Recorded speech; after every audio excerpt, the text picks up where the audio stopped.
Olá, amigos e irmãos, bem-vindos mais uma vez ao nosso bate-papo, tá? Irei falar de um texto que está registrado em João capítulo 14, tá? No capítulo 14 de João, entre o capítulo 13, 14, tá? Já no final do capítulo 13, a partir do verso 31, Jesus ele dá as últimas instruções aos seus discípulos. E ele vai escorrendo, entra pelo capítulo 14, 15, 16, tá? Aí já no verso 17, ele ora para os seus discípulos, né? E no capítulo 18, Jesus é preso. Tá. Jesus está tranquilizando os discípulos, né? Como é que você dá uma tranquilidade às pessoas numa situação em que você tem risco, né? Como é que você vai tranquilizar alguém se esse alguém sabe que existe um risco iminente que não tem retorno? Olha o que Jesus diz no capítulo 1, e eu irei ler até o 3, só para a gente ter uma essência, né, daquele momento. 14, Jesus disse: não se turbe o vosso coração. Credes em Deus, credes também em mim, o Filho. Na casa de meu Pai há muitas moradas. Se não fosse assim, eu vou teria dito, pois vou preparar-vos lugar.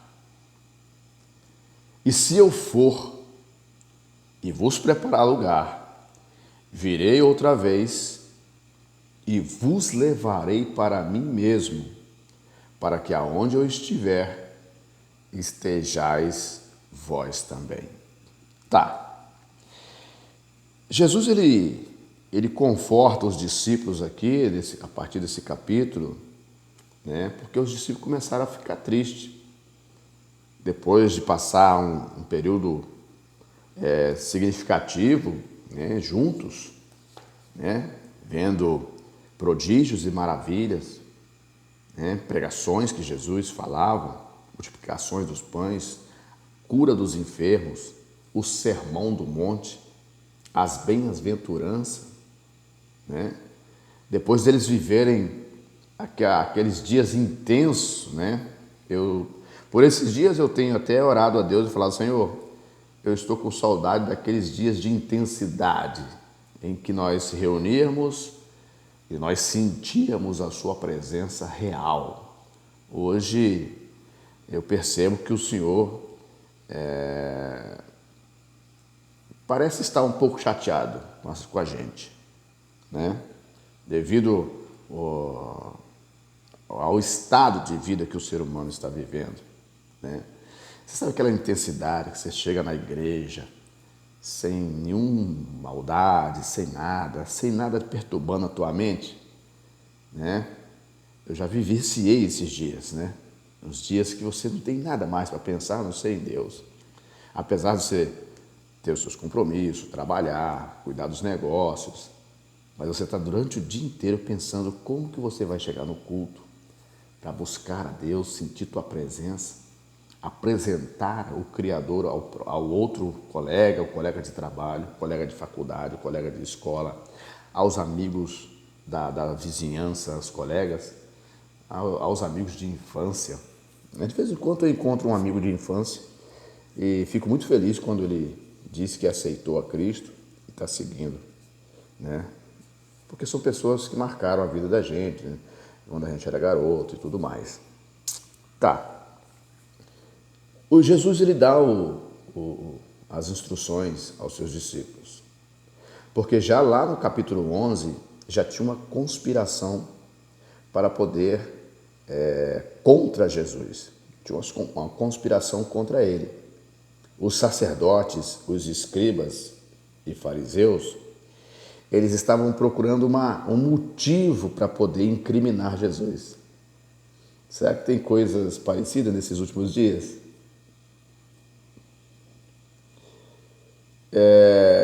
Eles não acharam motivo para incriminar Jesus.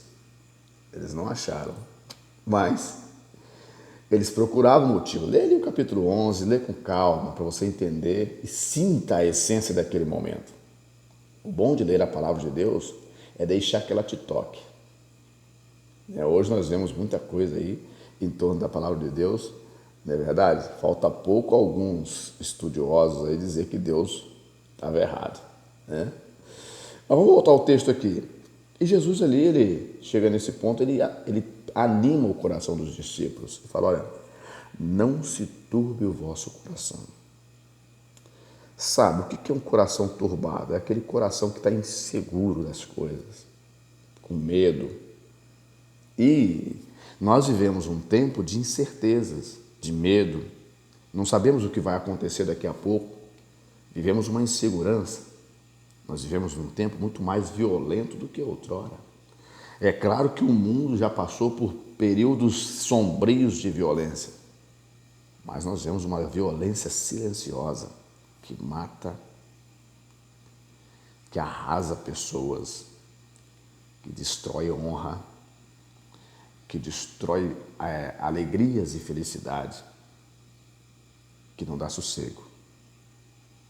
Quantas pessoas deitam na cama e não conseguem dormir, o sono não vem? Quantas pessoas precisam tomar remédio para poder dormir, porque o sono não vem? Lá no Salmo capítulo 3, nos Salmos 3, diz assim, deitei e dormi, porque o Senhor esteve comigo. Então, as pessoas estão vivendo esses dias difíceis, dias que traz medo até de viver,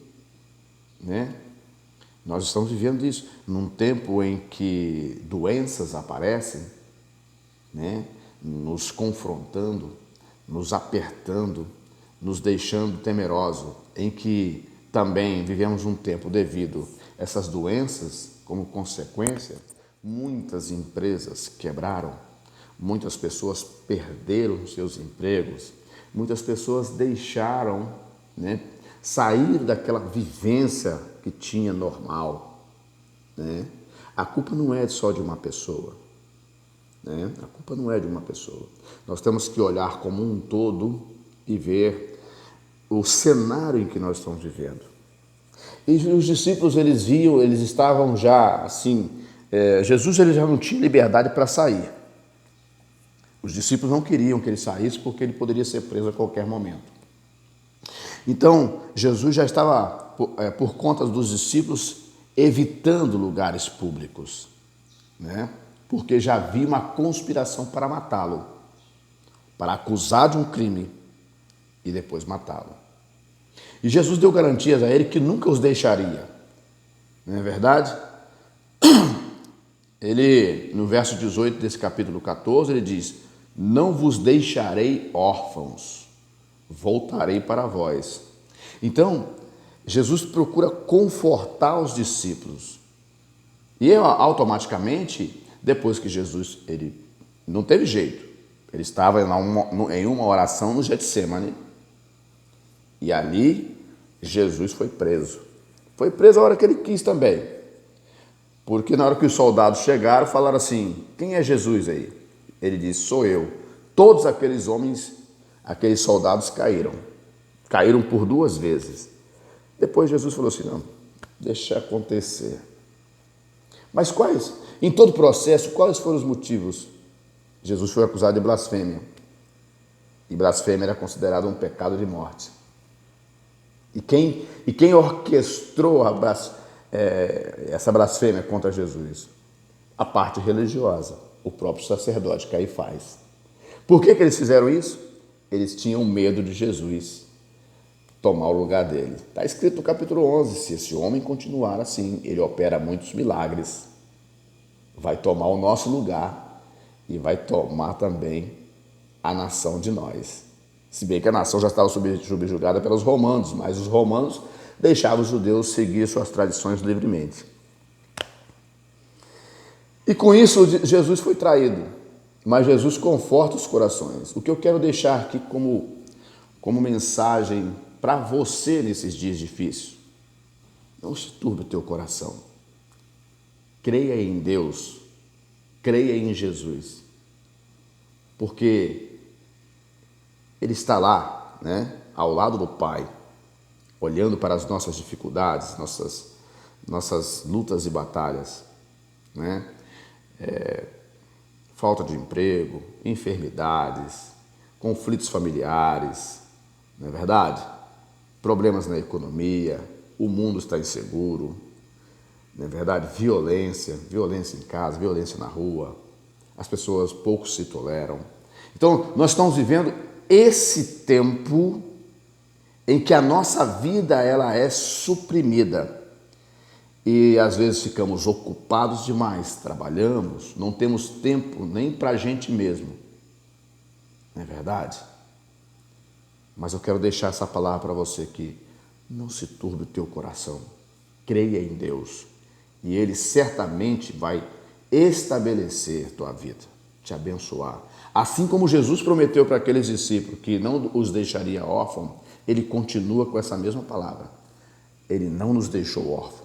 No tempo certo, Ele virá nos resgatar e levar para junto dEle mesmo. Que Deus abençoe a tua vida. Confie em Deus. Não se atemorize. Daqui a pouco a gente volta.